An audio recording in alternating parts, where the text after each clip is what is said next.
Hello everyone, কেমন আছো তোমরা সবাই? আশা করছি সবাই খুব ভালো আছো আর আমিও খুব ভালো আছি। আমার কাছে একটা রিকোয়েস্ট এসেছিল ওয়েডিং গেস্ট মেকআপ লুকের, তাই আমি আজকে ম্যারেডদের জন্য একটা ওয়েডিং গেস্ট মেকআপ লুক করতে চলেছি, যেটা হতে চলেছে খুবই সুন্দর আর অ্যাফোর্ডেবল প্রোডাক্ট দিয়ে। তোমরা ভিডিওটা শেষ অবধি অবশ্যই দেখো, আশা করছি তোমাদের অনেক ভালো লাগবে। আর এরপর থেকে আমার প্রত্যেকটা ভিডিওতে তোমাদের জন্য একটা কোশ্চেন থাকবে, আর যারা এই কোশ্চেনটা ঠিকঠাক কমেন্ট করতে পারবে, মানে সঠিক উত্তর দিতে পারবে, আমি পরের ভিডিওতে তাদের নাম অবশ্যই মেনশন করে দেবো। তো চলো, এটা আশা করছি তোমাদের অনেক মজার লাগবে, তাই তোমরা সবাই কমেন্ট করো। আর আমি কোশ্চেনটা বেশিক্ষণ না, 2 মিনিটের মধ্যেই জিজ্ঞেস করবো ভিডিওটা চলাকালীন, তাই 2 মিনিট অবধি ভিডিওটা অবশ্যই দেখো।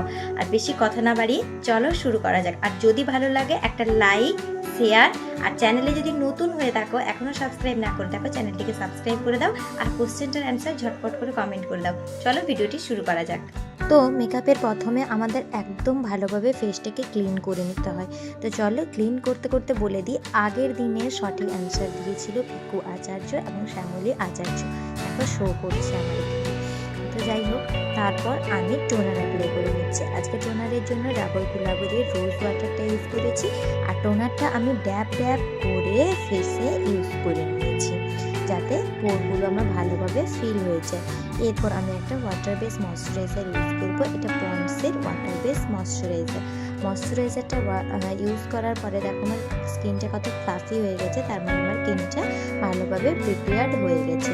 এবার আমি সুন্দরভাবে আইব্রোটা ড্র করে নেব। প্রত্যেকবার আমি আইব্রোটা পরে ড্র করি, বাট আজকে আমার আইব্রোতে অনেকগুলো আনওয়ান্টেড হেয়ার ছিল, তাই আমি আগে ড্র করে নিলাম। তারপর প্রাইমার অ্যাপ্লাই করে নিচ্ছি। প্রাইমারটা আমি ব্লু হ্যাভেনের ইউজ করছি। আজকে তোমাদের জন্য কোশ্চেন হচ্ছে, আমি টোনারটা কিভাবে ইউজ করেছিলাম। ঝটপট করে কমেন্ট করো, আর পরের ভিডিওতে তোমরা তোমাদের নাম মেনশন করো। উইনারদের জন্য কিন্তু অবশ্যই একটা সারপ্রাইজ গিফট থাকবেই। তো যাই হোক, ব্লু হ্যাভেনের প্রাইমারটা দিয়ে আমি আমার পোর্সগুলো ফিল করার পর সুইস বিউটির ইলুমিনেটিং প্রাইমারটা দিয়ে আমি একটু হাইলাইট করে নিচ্ছি স্কিনটা। এবার ইনসাইডের প্রো কনসিলার প্যালেট থেকে মিডিয়াম ব্রাউন কালারের শ্যাডোটা নিয়ে আমি আমার ডার্ক সার্কেলগুলোকে ভালোভাবে কভার করে নেব। খুব বেশি ডার্ক সার্কেল ফেসে ছিল না, অল্প স্বল্প ছিল। তো যেটুকু ছিল সেটাকে আমাদের ভালোভাবে কভার করে নিতে হবে। আদারওয়াইজ মেকআপের পর এই জায়গাগুলো অক্সিডাইজ হয়ে গিয়ে মেকআপটাকে গ্রে করে দিতে পারে। কনসিলারটা অ্যাপ্লাই করার পরে বিউটি ব্লেন্ডার দিয়ে ভালোভাবে এটিকে ড্যাব ড্যাব করে আমি ব্লেন্ড করে নেব। তবে ড্যাব ড্যাব করার সময় অবশ্যই খেয়াল রাখবে যেখানকার কনসিলার যেন ওখানেই থাকে। কনসিলার কিন্তু যেন এক জায়গা থেকে অন্য জায়গায় না চলে আসে, তাহলে সেটা তার কাজটা ঠিকঠাক করবে না। ফাউন্ডেশন হিসাবে ইউজ করছি ব্লেসের ফাউন্ডেশন, এখানে আমার শেড 1.4। আর ফাউন্ডেশনটাকে একটু ঘুরেই বেস করার জন্য আমি এখানে ইলুমিনেটিং প্রাইমারটা রংটা ইউজ করলাম। দেন আমি এটা ফেসের মধ্যে ব্রাশের সাহায্যে অ্যাপ্লাই করে নেব এবং ব্লেন্ডারের সাথে ভালোভাবে ব্লেন্ড করে নেব, যাতে আমার ফেসটাকে দেখতে একটু বেশি গ্লোই লাগে। যেহেতু ওয়েডিং বেস্ট মেকআপ লুক, সেহেতু তো একটু গ্লোই মেকআপ করতেই হবে, কারণ আমরা লাইটের মধ্যে থাকবো। তো একটু গ্লো মেকআপ করলে সেটা আমাদেরকে দেখতেও খুব ভালো লাগবে। আর এই ফাউন্ডেশনটা কিন্তু আমি আমার একদম স্কিন টোন কালার হিসেবেই ইউজ করেছি। তোমরা যদি তোমাদের স্কিন টোনের কালার হিসাবে বুঝতে না পারো, অবশ্যই আমাকে কমেন্ট করে রেখো, আমি তোমাদেরকে শেডটা জানিয়ে দেবো।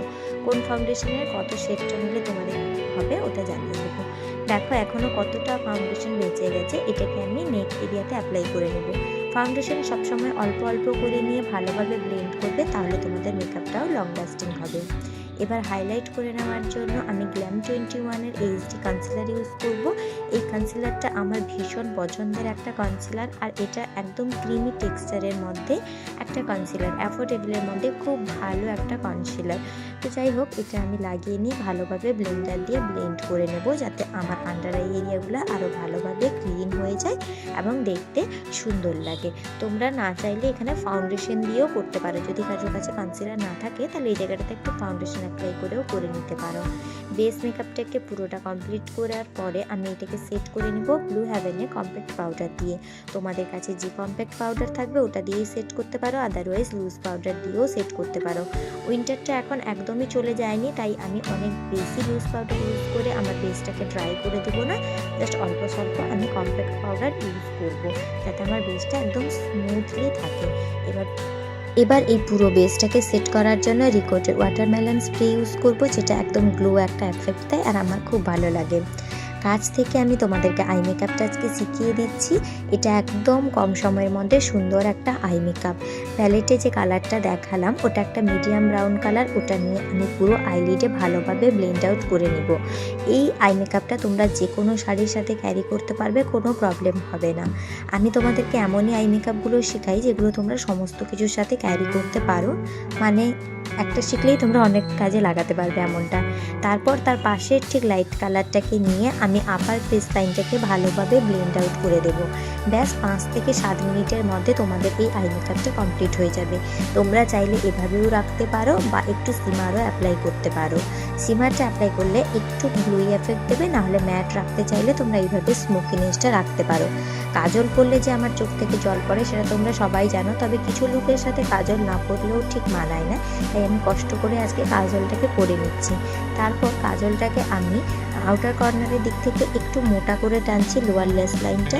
তারপর এরকম একটা ডার্ক ব্রাউন শ্যাডো নিয়ে কাজলটার উপরে হালকা ড্যাব ড্যাব করে স্মাচ করে দিচ্ছি, যাতে কাজলটা ওই জায়গাতেই লক থাকে, ওটা যেন কোনোভাবে সরে না যায় নিজের জায়গা থেকে। তারপর আইলিডে অ্যাপ্লাই করা মিডিয়াম ব্রাউন কালারটাকে নিয়ে ব্রাশের মাধ্যমে আবার লোয়ার ল্যাশ লাইনটাকে ভালোভাবে ব্লেন্ড আউট করে নেব। ব্যাস আমার আই মেকআপ হয়ে গেল। এবার একটা সুন্দর ছোট্ট উইং লাইনার ক্রিয়েট করে নেব। তোমরা তোমাদের পছন্দ মতো বড় বা ছোট লাইনার করে নিতে পারো। আর এখানে আমি ইনসাইড কসমেটিক্সের লাইনারটা ইউজ করছি। তো যাই হোক, লাইনার করতে সবারই একটু হাত কাঁপে, সত্যি বলতে কি আমারও কাঁপে। আমি এত ইউজ করি তারপরেও আমার কাঁপে, কারণ আমার চোখ থেকে ভীষণভাবে জল পড়ে। তো একটু কোথাও যদি জোরে খোঁচা পেয়ে যায় তাহলে ওখান থেকে ঝরঝর করে জল পড়া শুরু হয়, তাই একটু হাত কাঁপে আর কি। তো যাই হোক, এই দেখো চোখ থেকে জল পড়ছিল আর আমি এই যে ইয়ারবাডটাকে নিয়ে ভালোভাবে চোখের জলটাকে রিমুভ করে নিয়েছিলাম। এটা কিন্তু একটা টিপস, তোমরা জেনে রাখতেই পারো। এবার একটা ছোট ফ্লাফি ব্রাশ নিয়ে সুন্দরভাবে নোজ কন্ট্রোল করে নেব। এখানে আমি পাউডার কন্ট্রোল করছি, আমি আজকে কোনো রকম ক্রিম কন্ট্রোল ইউজ করিনি। তারপর একটু চিকটাও কন্ট্রোল করে নেব, যেহেতু উইডিংয়ের মেকআপ তাই একটু ফিচারটাকে আমি সার্ভ করছি। তোমরা চাইলে করতে পারো বা নাও করতে পারো। এবার একটু ব্লাশ অ্যাপ্লাই করে নেব। ব্লাশটা তো আমার ফেভারিট পার্ট, তোমরা অনেকেই জানো যারা রেগুলার আমার ভিডিও দেখো। ব্লাশ অ্যাপ্লাই করে নেওয়ার পরে আমি হাইলাইটার অ্যাপ্লাই করে নিচ্ছি। হাইলাইটারটা সুইস বিউটির অ্যাপ্লাই করেছি। তো যাই হোক, অলমোস্ট আমার মেকআপ কমপ্লিট। জাস্ট লিপটাকে ড্র করব। ডিলান্সির প্যালেটের মধ্যে থাকা রেড কালারের একটা শ্যাডো নিয়ে আমি প্রথম লিপসটার আউটলাইন ড্র করে নিচ্ছি। তারপরে সুইস বিউটির এই ম্যাট লিপস্টিকটা, যেটার সেট ছিল ফুসিয়ান পিঙ্ক, তো সেটা দিয়ে আমি মিডিয়াম ভেতরটাকে একটু ফিল করে দিচ্ছি। রেড আর এটার কম্বিনেশন আমি আজকে ফার্স্ট টাইম ইউজ করলাম, কারণ লিপস্টিকটা আমি ফার্স্ট টাইম কিনেছি আর আমার তো ভীষণ পছন্দ হয়েছে। তোমাদের কেমন লাগলো এই লুকটা অবশ্যই জানিও। আর যদি ভালো লাগে জানো তো কি করতে হবে, একটা লাইক, সুন্দর একটা কমেন্ট, আর তোমরা কি ভিডিও দেখতে চাইছো সেটাও আমাকে জানিও। আর যদি খুব ভালো লাগে ভিডিওটাকে শেয়ার করে দিও। চ্যানেলে নতুন হয়ে থাকলে চ্যানেলটিকে সাবস্ক্রাইব করে পাশে থাকা বেল আইকনটি ক্লিক করে দিও। দেখা হচ্ছে নতুন ভিডিওতে। তৎপর করে কমেন্ট করো। টাটা।